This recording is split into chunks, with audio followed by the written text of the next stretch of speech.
That's all discomfort. Really, when I think about that, it boils down to everyone's personal resilience level with each of the different types of ways that you can be uncomfortable or pressured. And so pain is a type of discomfort or pressure. And so different people have different tolerance levels.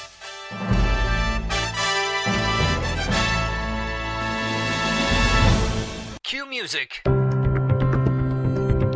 Places, everybody places. We're starting in 3, 2. Welcome to the Autoimmune Hour, where we look at the rise of autoimmune disorders. I've brought together top experts that range from doctors, specialists, nutritionists, researchers, and even those recovering from autoimmune to bring you the latest, most up-to-date information about autoimmunity and how to live your life uninterrupted. Thank you for joining us here on the Autoimmune Hour with Sharon Sayler. Always seek sound legal, medical, and or professional advice regarding any problems, conditions, and any of the recommendations you see, hear, or read here on the Autoimmune Hour, Understanding Autoimmune, and Life Interrupted Radio. Now, we don't want you to worry about taking too many notes, so you can join the Autoimmune Hour's Courage Club, and we'll send you the transcripts and show notes from every episode. Sign up now at understandingautoimmune.com. Now, back to your host, Sharon Sayler. Welcome, everyone, to the Autoimmune Hour. I'm Sharon Sayler from SharonSayler.com. And tonight, I've got a great new episode. I'm so fascinated by this topic. When I got an email from Dr. Saundra Dalton-Smith, she's a board-certified internal medicine physician with an active practice in Birmingham, Alabama. The headline got me. Do you know there's 7 types of rest? And literally, I was thinking like 7 ways to sleep.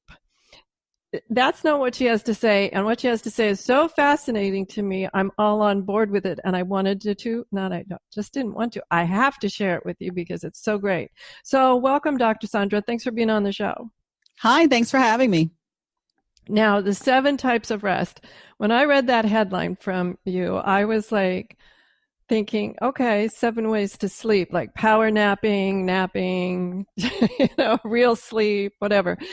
And you have that there are 7 ways that I won't even say our body because that's not fair. Our being has to rest, feel completely revived and optimized. So let's jump right in because I want to make sure we have time to cover all 7. Well, I'll tell you the one I was most surprised about, and that's the one that you said, sensory. And then I was also really surprised by creative. So we can jump with either of those because I was like, sensory. Yes. Well, I'll quickly kind of just name the 7 just to kind of have them all out there that we can kind of go into those 2. So the 7 different types are the physical, mental, emotional, social, sensory, and creative. And so with the sensory, the main thing that we're looking at is what is it that we're doing throughout our day that causes us to use our senses? And then to being very intentional about taking some time to downgrade those sensory inputs. So for many of us, that time, really boils down to how much of our electronics are we using? Because I was going to say that screen time. Yeah, that's the main thing that's really keeping us sensorily overloaded. That, and as well as lights and, the sounds that we have. Many of us, our notifications are a huge part of it. How many notifications we have set either on our computer or on our cell phone devices also adds to that sensory overload. I have a quick question about sensory. I've got a pair and I wear them most often. I don't wear them for interviews because the yellow lenses kind of make me look slightly jaundiced around the eyes, just the color. Do those sorts of things help? Absolutely.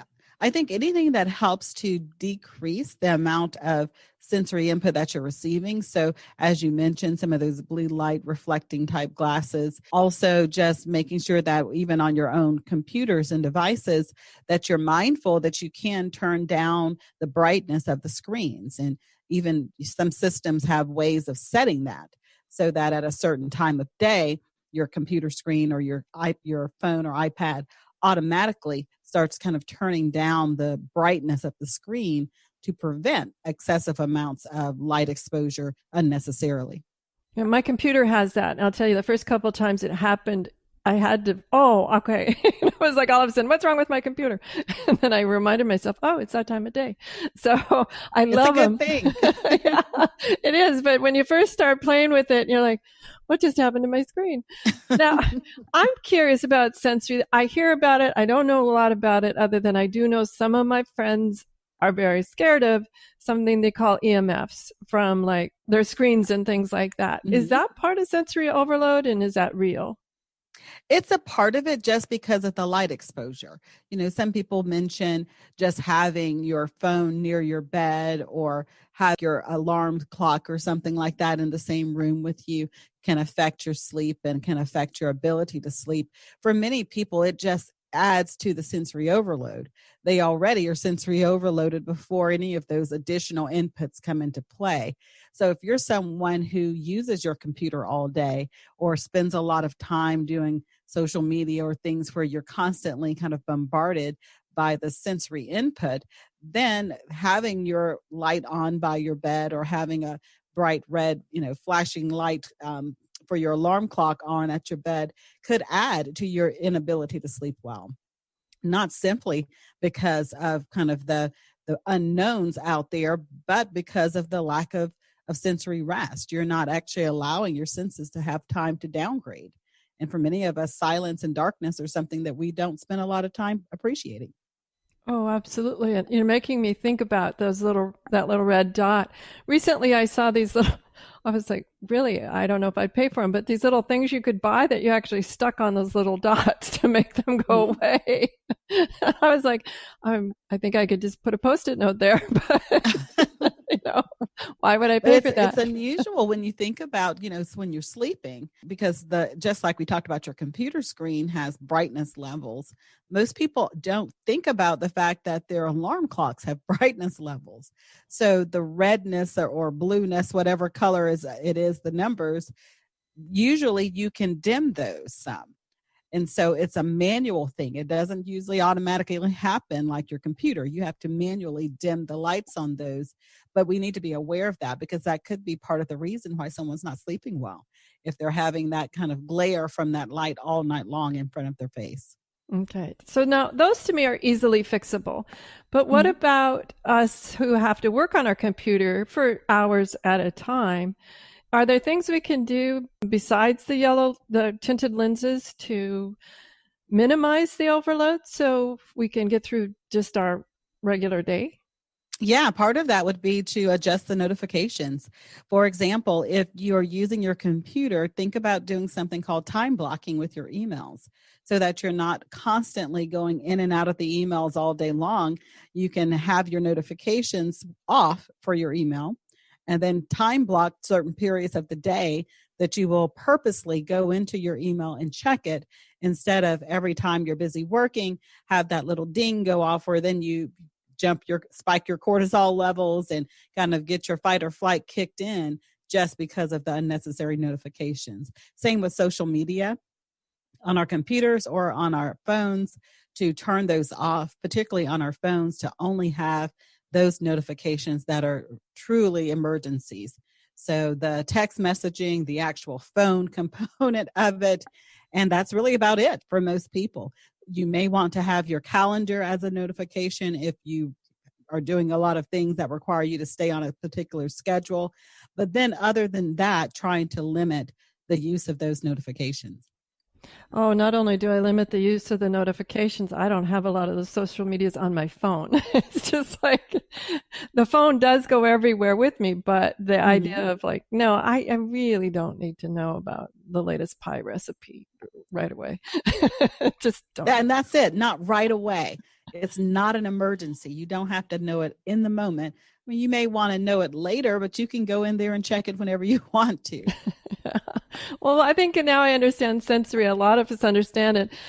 The idea, I think, I want to jump ahead. We talked about creative, but I want to jump ahead because a little bit, I will get back to creative, everyone, but I want to talk because when you said some of the things, I could see myself when I did take the phones out of the room at night, things like that. But I could see some emotional components kicking in of like, can I really not look at my email and turn off that ding and be okay? A lot of people, you know what I say? A lot of people almost get addicted to that ding. Yeah, I think we are. For majority of us, we've gotten kind of this quick gratification of knowing that we can kind of check social media or get the likes and all these different things that are in the moment. But it really adds just to as you mentioned, kind of the overall stress that a lot of people are feeling. There's a pressure associated with answering it quickly. And that's the emotional, the component. I know when you describe emotional, it's about expressing our feelings and eliminating sort of people-pleasing behaviors and learning to say no. But I also, as you're talking about that, like, I think there's an emotional component of just learning to say no. I don't have to answer that email right away. So true. So true. And then you're right. Emotional rest really boils down to just being able to be very open and honest about what's going on in your life. So that includes having healthy boundaries and being able to say no and to choose how you want to spend your time. Yeah. Well, and sometimes that's tough nowadays with the pandemic, with homeschooling children and working from home. It's like some of our our downtime has merged with our professional life in a lot of cases. It's easy to keep working that extra bit of time just to finish it up. Instead, we're not clocking out like we used to. And we need to. We really have to get those that work-life integration component down. That's the majority of where I spend my time now with people, is looking at the work-life integration part, because as you mentioned, right now, it's all kind of the same thing. Our working life and our home life have kind of merged into the same location. And so it's even more important now to have some boundaries around your work schedule. So if majority of your work is done, let's say on your cell phone, but in the evening, everyone in your family is basically home, then put the cell phone away. There's no emergencies if everybody's under the roof. So there's no need to be concerned if something's going on, outside of that family unit at the time. Take the phone away, take the temptation away, whether it's the phone or the laptop, and spend some time away from it if that's where you're doing all of your work. Sometimes I miss a traditional old phone I grew up with that only ringed, didn't do anything. But if there was an emergency, it would ring and you're like, okay, it must be important. But I didn't have all this other stuff that distracts me, like even just reading the news. It's so easy just to sit there and listen to television, ignore your family, and scroll your phone all at the same time, which I imagine isn't very restful, even though some people say, oh, well, I unwind doing that. But are you really unwinding doing that? Well, I think that's the thing. There's a difference between kind of unwinding, or as I call escapism, and resting. Resting is actually restorative. So if you're resting, then there should be some type of restorative process happening in one of these 7 areas that I mentioned. And so sitting and watching, like many people will say on the weekends, I'm going to rest on the weekend, and they sit and they watch, 5 or 6 hours worth of Netflix. Is that resting? Well, not normally, because most people, when they get up from that time, they don't feel any better. Nothing changed. They're not restored in any of those 7 areas. Did they escape life for a period of time and have some entertainment that entertained them? Yes. Did they rest? Not so much. Oh, that's a good distinction, because I do know a lot of people, and I've been guilty of it too, of like, I'm just going to binge watch today. That's it. I might binge watch from my bed and think I'm resting. I guess that's the thing. Most people, when they're done with that, if anything, they feel worse. Their body's tight and tense from having been in the same position for so long. Their mind's racing from whatever shows that they've been watching. They don't physically feel any more rested or truly at a point of feeling energized or restored from that activity. So true. Which makes me, I'm jumping all around here, everyone. Sorry about this, because I'm just going where my thoughts are, which makes me think about the physical part. Is a lot of times I feel better and more rested if I go for a vigorous walk. And you would think, well, I would think anyway, I expended all this energy. I just walked 2.5 miles. but actually I feel very rested and comfortable when I'm done with the walk, as long as I haven't like overdone it, but you know what I mean. And that's exactly what physical rest is. You know, physical rest has two components. It has the passive, which is the sleeping and the napping that we're all familiar with when we think about the word rest. And then it has the active components of physical rest, which include things like leisure walks, or yoga or stretching, really anything that improves the lymphatics and the circulation. So we're not talking about, you know, going for a jog where you're actually increasing your stress response because you're pushing your body kind of to a limit. We're talking about that kind of slow, peaceful, you're just keeping everything moving and the joints are flowing well. And it's really just a restorative process, because in that exchange of where you're pumping the blood and you're getting the lymphatics moving and the muscles are relaxing, you're allowing your body to kind of go back to a calm state. And so you're physically active, but you're resting in the process. And I think that's the mindset shift that so many people have to make. We think of rest and we automatically think of the cessation of activity. We think of stopping. Mm-hmm. And really rest is about restorative activities. Now that can include stopping, like sleeping, or silence, where you're just kind of being still. But it can also include things like, as you mentioned, a leisure walk. Oh, absolutely. I love walking. Well, I live in a grove of old oak trees. I love walking around the trees. It's just I always thought it was the trees, but I guess it's also my lymphatic system. And the trees are probably playing a part of it too. You know, you mentioned about creative rest. And that is what creative rest is. It's the rest we experience when we allow ourselves to appreciate beauty in whatever form, whether that's natural beauty like the trees or the ocean or lakes or anything like that, or man-made beauty like art museums or music or the theater, anything that you kind of allow the awe and the wonder of that to awaken something inside of you. And well, that's all to me is external. I was thinking about just this last weekend, I did some craft projects with my grandkids, and that was restful in a strange way too. I mean, you're busy with little ones, of course, but I felt so rejuvenated and happy. I was just really happy. Everything turned out really cute for the Halloween and everything like that. It was just wonderful. I was excited. And so doing the creative, not as just the visual part, like or going and exploring part, but actually doing something like, oh, I can be creative too. Mm-hmm. And it's always wonderful. Great to be around people that you just enjoy kind of spending time with, because that is a component of that social rest part. You know, having time to be with the people who you enjoy, and there's positive energy in those relationships. So that is a form of rest as well. Just time spent with life-giving people who help you to feel more rejuvenated. Yes, we all need lots of those in our world right now.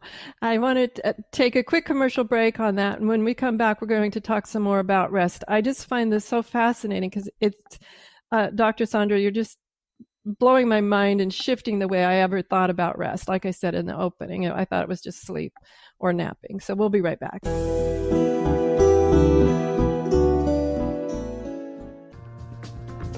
Life Interrupted Radio will return after these messages from our sponsors.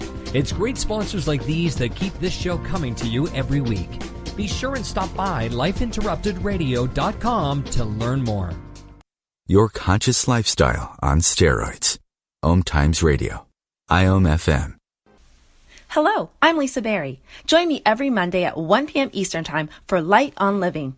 A chance to see new, hear different, and feel more as I shine the spotlight on all the ways to lighten the load of life's challenges. Light on Living is your link to that new way you're looking for, that new understanding that will enhance your life, and that positive connection that will support your growth.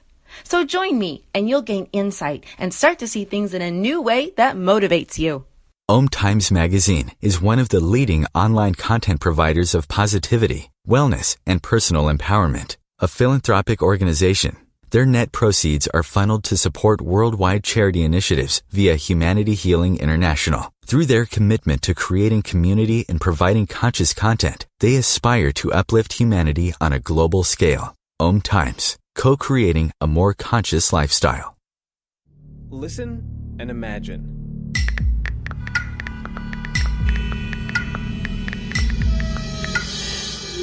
It takes 5 seconds to send a text, and for those 5 seconds, you're driving blind. Life is worth more than a text. Stay alive. Don't text and drive. Visit StopTextStopWrecks.org, a message brought to you by the National Highway Traffic Safety Administration, Project Yellow Light, Noise, and the Ad Council. Hi, this is Sharon, and of course you know me from here on the Autoimmune Hour. Maybe you don't know I'm also an author. My latest book is for kids. It's Pinky Chenille and the Rainbow Hunters, a winner of a 5-star Reader's Favorite Review. It's perfect for your early reader and a great bedtime story for your young adventurers. Check it out over at pinkychenille.com. That's PinkyChenille.com. See you there. Welcome back, everyone, to the Autoimmune Hour. I'm Sharon Sayler from SharonSayler.com, and tonight I'm here with Dr. Saundra Dalton-Smith. She's a board-certified internal medicine physician and has an active practice near Birmingham, Alabama.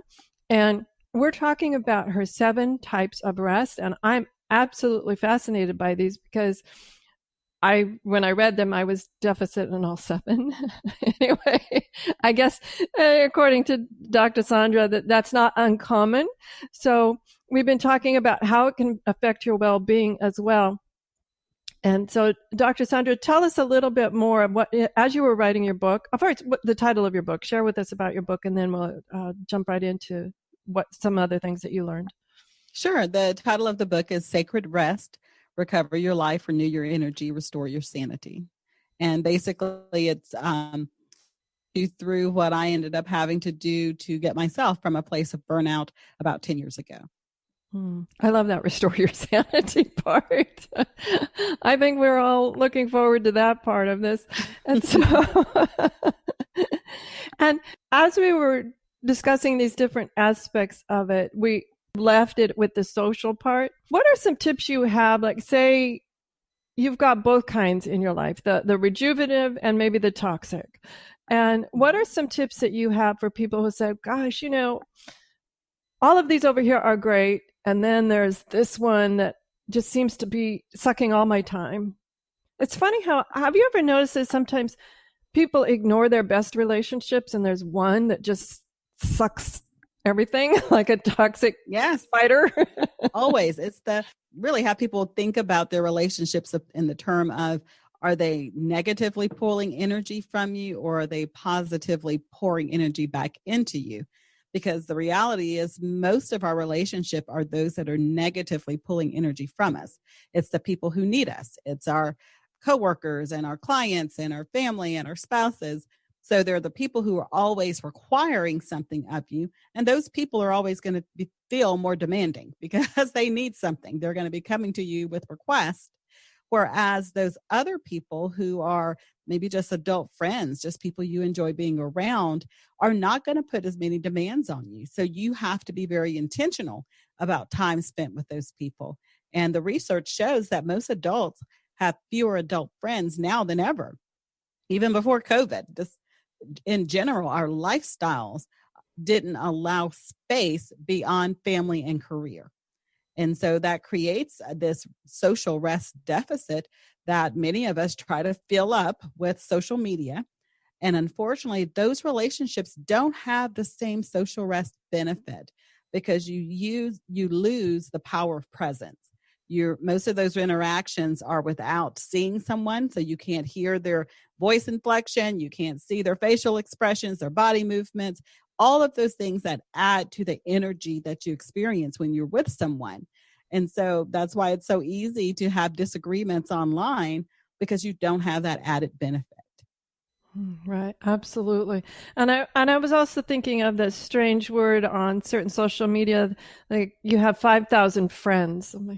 Of which 20? Right. This idea of mixing that name, that word, that label in our mind that, oh, wow, 5,000 friends, of which I know 20 and probably 3 I speak to with some regularity if I'm lucky. I'm surprised. There are certain people in my world that I'm surprised. Have you ever met the ones, there's always certain ones that, and I'm saying I'm one of those, that reach out to the friends, and others, I don't know, it's just weird. There's certain people that I love being around, but sometimes you got to go like knock on their door every so often. But that's really cool. But you know what is surprising and sad to me is, like you said, how many people lose touch with even their closest friends. And that to me, that was even happening before COVID. That was even happening before the pandemic, that it could go months, if not years, when people say, oh, we're great friends. How long has it been since you talked to them? I don't know, maybe Christmas, something like that, which is really, really sad. It's so true. Life kind of pushes away some of those socially restful relationships unless you are very systematic about how you're going to go about maintaining them. And, that was the interesting thing with the research, because, for example, my closest friends are around the world from me. So I'm on the East Coast, one's on the West Coast, the other one's in Canada.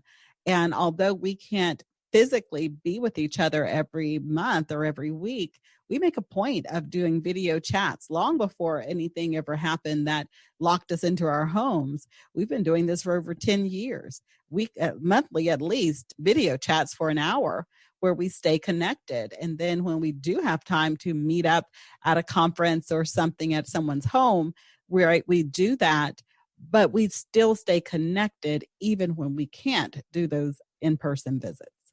Oh, absolutely. I have friends around the world too. And one of the things I love is sharing a meal with them.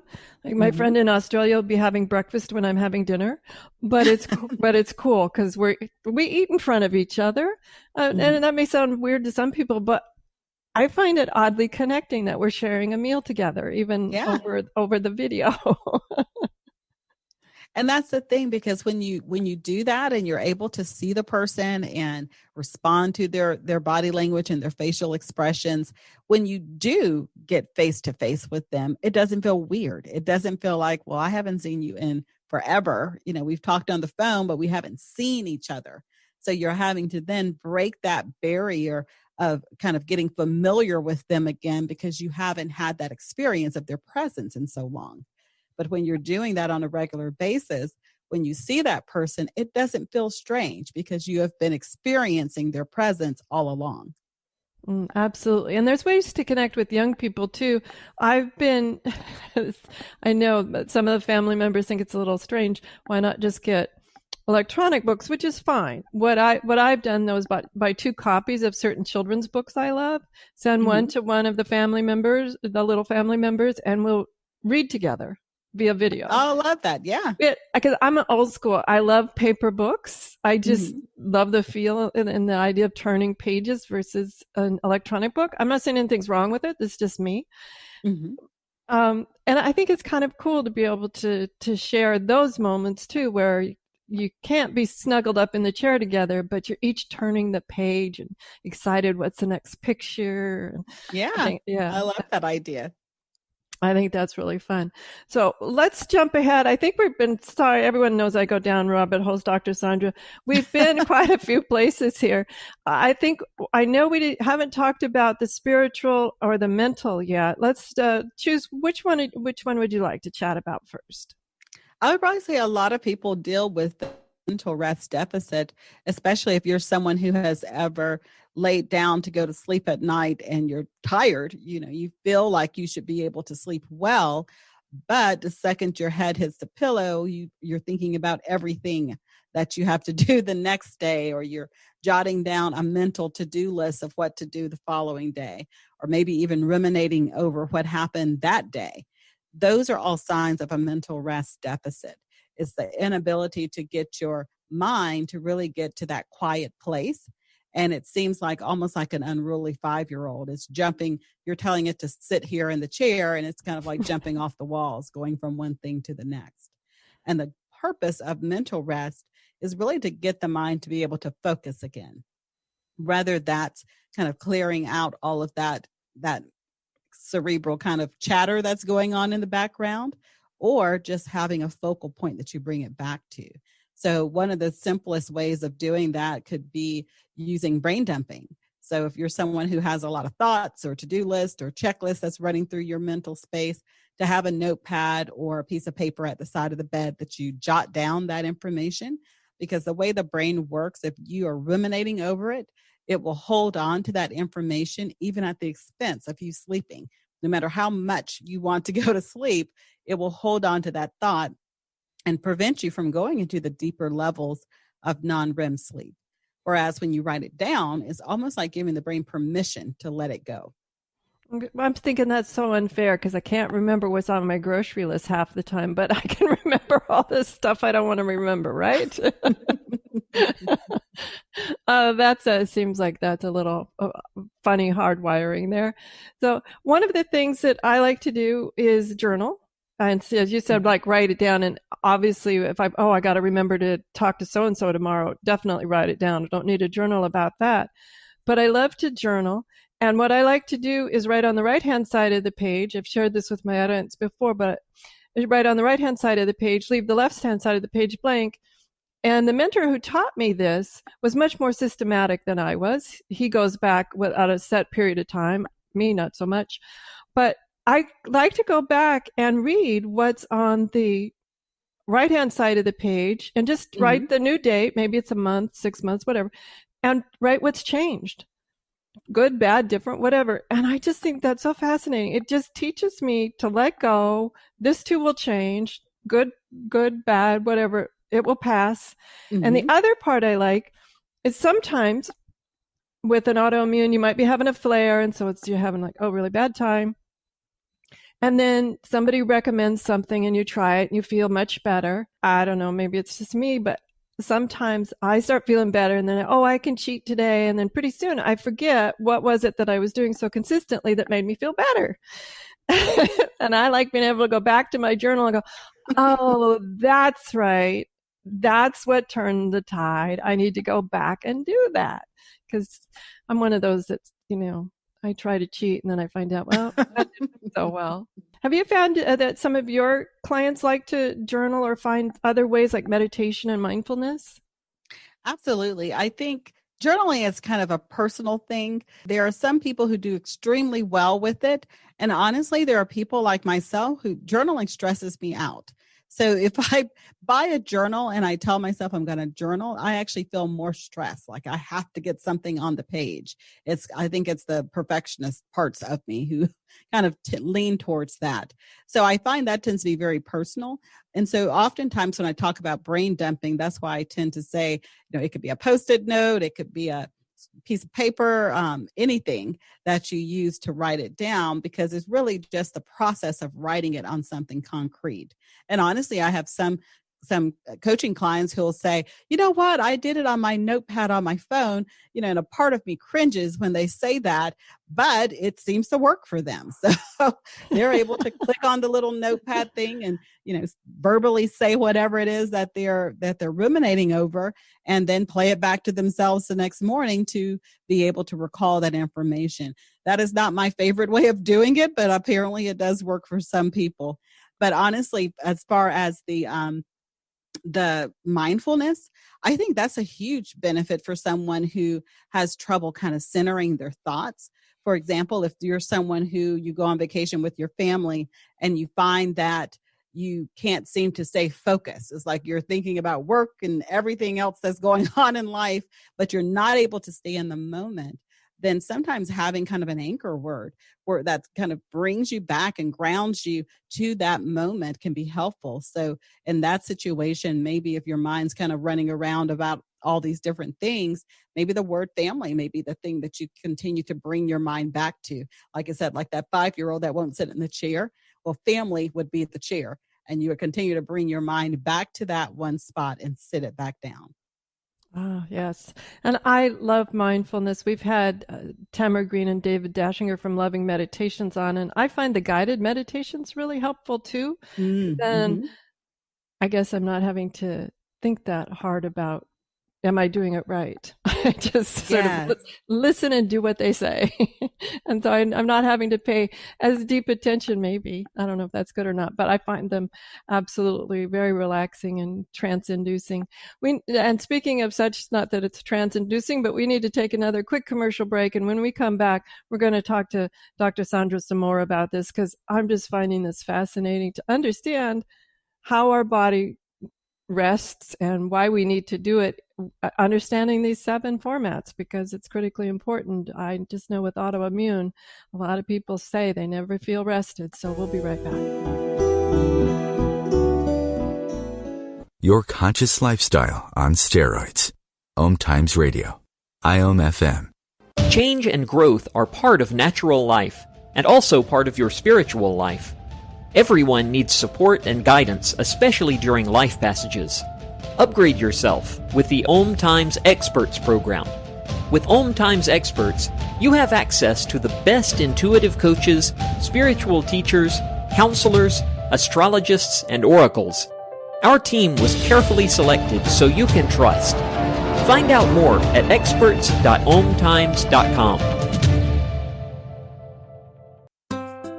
Grab a cup of tea or a glass of wine and tune in for Inspired Conversations with publisher Linda Joy on Tuesdays at 2 p.m. Eastern.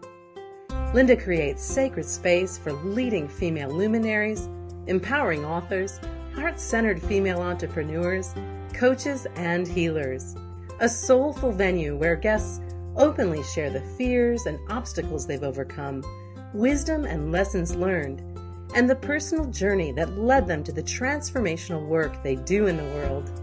Inspired Conversations to empower you on your path to authentic, soulful living. Research shows we apologize up to 10 times a day, and most of the time, we say sorry as a response to someone else's mistake. What if we thanked people instead of all that unnecessary apologizing? So instead of saying, sorry, I'm rambling, you say, thank you for listening. Join us at projectforgive.com, a free, non-religious resource on global forgiveness.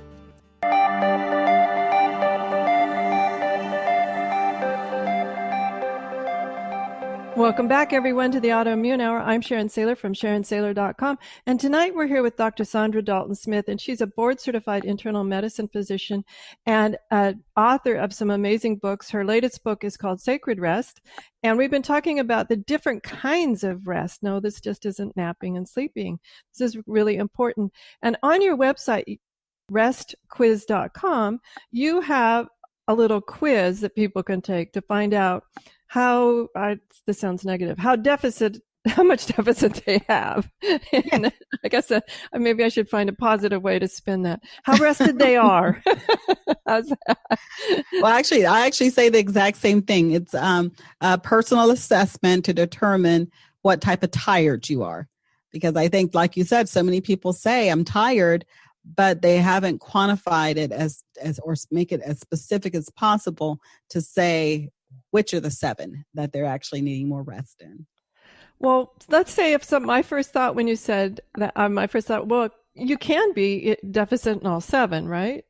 You can be. So honestly, when I was burned out, and someone who is going through a level of burnout, they've got really have a rest deficit to the point that it is causing negative effects in their life. It's having effects on their relationship, on their health, on their ability to do their job well. That's really what burnout looks like, is the rest deficit has gotten to a point where it is negatively affecting your life.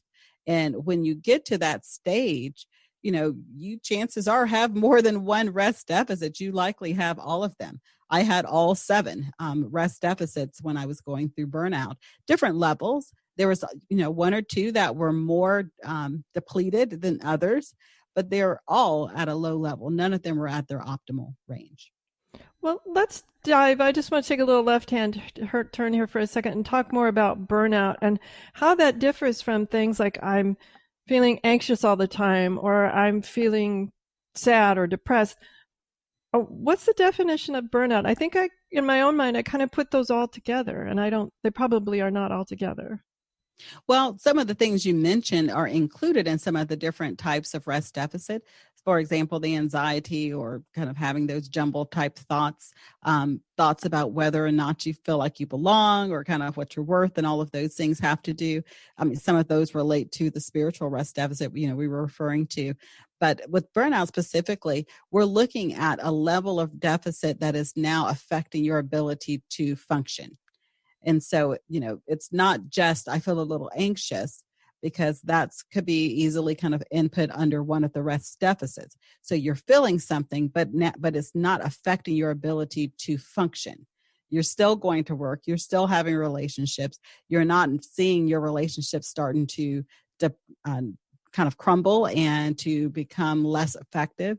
You're not seeing a decline in your performance necessarily at that level. You're still able to press through, and you're not having these huge changes. When someone starts going through burnout, they lose that ability to kind of just keep forcing through it. And they start getting to the point where it becomes an issue, to the point that they can't continue like that. And probably the easiest way to think about it is, if you're someone who's on the verge of burnout, which is where a lot of people are at, you're going to work, but you're going to work without any excitement about the work that you're doing. Your entire time you're at work, you're wanting to leave. You have a hard time concentrating and focusing when you're there. There is no joy while you're there. There's no peace. You feel anxious while at the job, but you feel better when you're leaving the job, but never good enough that you feel like, I should quit. So it's almost like this trapped feeling. And that's how, for most people, it becomes kind of this vicious cycle, because it looks as if there's no way out. And I think that's probably the worst part of burnout, because for many people, it ends up in things like suicide. When you see someone who is extremely successful, and we see a lot of celebrities who get to this point, extremely successful, they're doing a lot of great work in the world, and it looks like they are really kind of at a point where they're blessing many people's lives, but they themselves don't see the benefit. And that's a burned out life. It's a life where you are no longer consuming the goodness that you're producing into the world. Wow. Now, how does that differ? I'm still a little confused. To me, if you had said that, I would have said, is that person depressed? They may have depression as a component of it, because an emotional rest deficit can end up in depression and anxiety. But that person, if they're burned out, is also going to start feeling kind of disconnected, not just from relationships, but disconnected from their own body, because now they're usually have some type of uncomfort or discomfort within their body. They're going to be ignoring it. People with a physical rest deficit, they have pains that they just kind of write off and ignore. The chronic neck pain, back pain, shoulder pain, those tend to come with the stress response. Get kind of lumped over into the category of, well, that's just part of living. And there's no underlying diagnosis necessarily associated with it. When you're talking about pain, the thing that interests me, though, is this side note is sometimes people say, well, what's your pain between 0 and 10? I'm like, compared to what? I mean, I might be more or less pain tolerant than the person next to me. It seems kind of, and I've met a lot of people in tremendous pain as you get to talk to them, like, wow, physical pain, that must be tremendous physical pain. But they're like, oh yeah, but it's been worse, or what. I'm just always surprised at how physical pain can be maybe overlooked, not the right word, but coped with. Well, that's all discomfort. Really, when I think about that, it kind of boils down to everyone's kind of personal resilience level with each of the different types of ways that you can be uncomfortable or pressured. And so pain is a type of discomfort or pressure. And so different people have different tolerance levels. Emotional stress can have different effects on people depending on their own resilience score. And so for someone who has a very high resilience score, they've kind of developed coping mechanisms to allow them to be able to bounce back. That person can go for years under stress and strain that would have maybe sent one person into burnout 10 years prior, and they're still kind of pushing through and not getting to that place until much later. So it does vary person to person and personality types, as well as whether or not someone's kind of a highly sensitive or kind of more in tune to themselves type person. Now we've got about 12 minutes left, and I know we just touched on spiritual. We didn't go very deep into that. And I want to make sure that we've talked about the physical, somewhat about the mental, social, sensory, and creative. But let's make sure that we don't overlook the spiritual, because I think we just touched on that a little bit. Mm-hmm. Well, I think spiritual rest really is different for everyone, depending on what your own personal spiritual beliefs are. But at the core of it, it's really getting to a point where you see yourself as part of something bigger.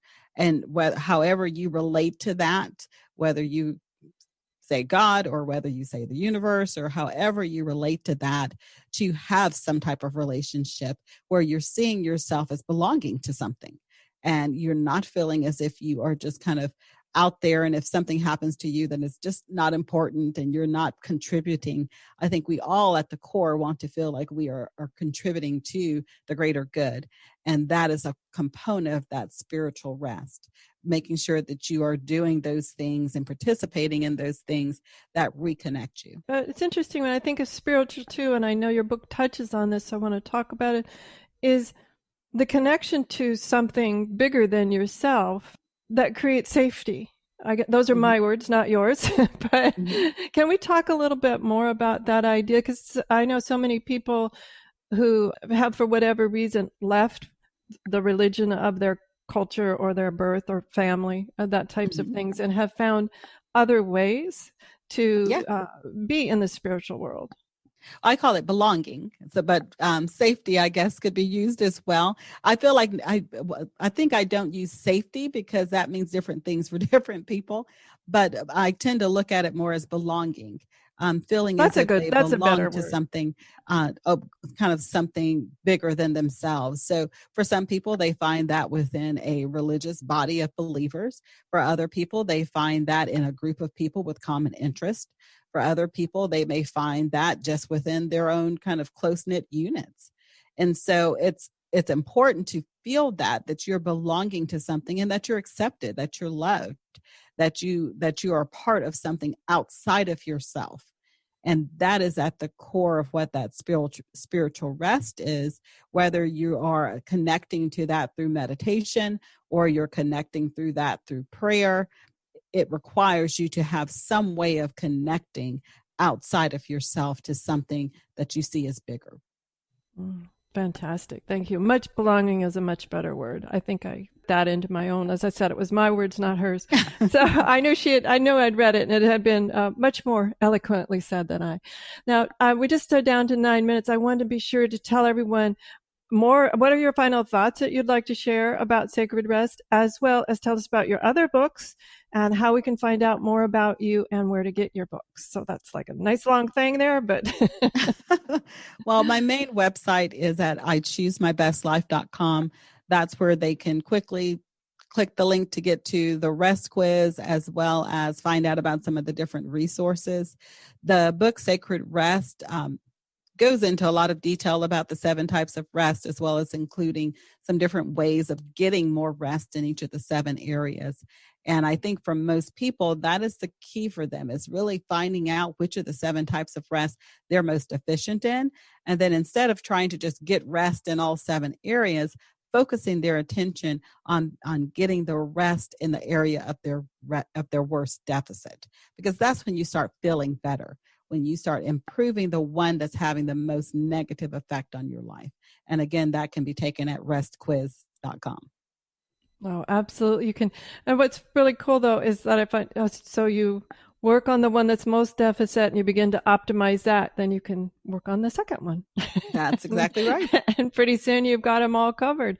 So what are some final tips that you would share with people as they're working through this process? How do you keep the momentum going? Like I said, sometimes I find I start feeling better and I begin to think I can cheat. Well, I think it's just getting a mindset of, this is not like I'm just going to find my rest deficit, fix it one time, and then I'm not going to think about it again. You know, that's what I love about this process. I call it living a well-rested life. It's just making a habit of doing some of these things just naturally within your day, so that you're not having to go on vacation or make a special time for a sabbatical. You're incorporating some of these restful techniques just as part of your day-to-day activities, just kind of incorporating them naturally so that you stay in a place of being well rested. I call it sometimes just doing a little bit of a body scan. If you're sitting at your desk and you start feeling something hurting, don't try to just push through. Take a moment to do the neck stretches or the shoulders shrugs or whatever you need to do in the moment to relax those muscles so that you're not going into the evening with neck aches and pain because you refuse to take those couple of seconds to just revive yourself.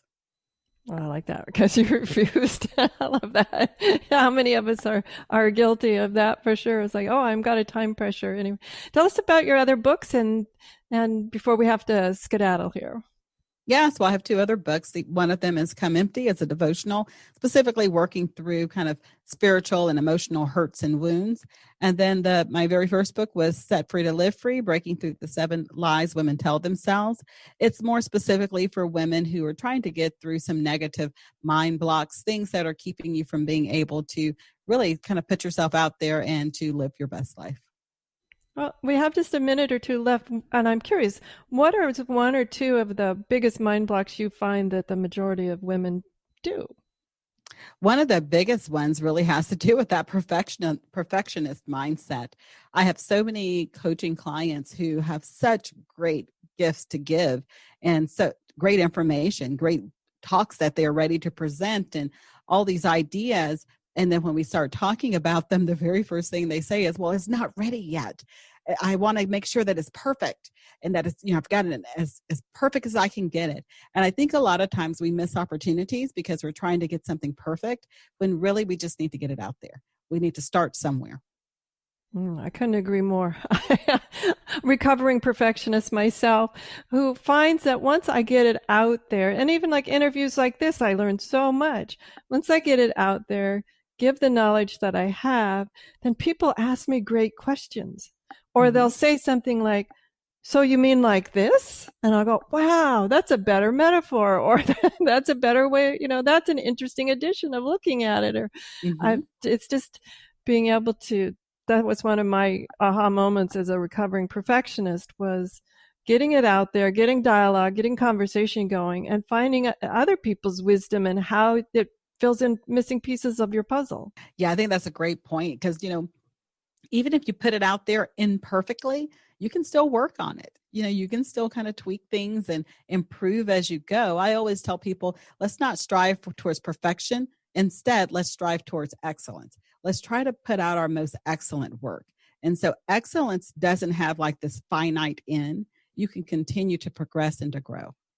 And my favorite one that I always tell people is nothing extraordinary happens in your comfort zone. And perfectionism is a comfort zone. I mean, it really is. It's like this wall that you put up that keeps you within your little comfort zone. So nothing extraordinary happens there.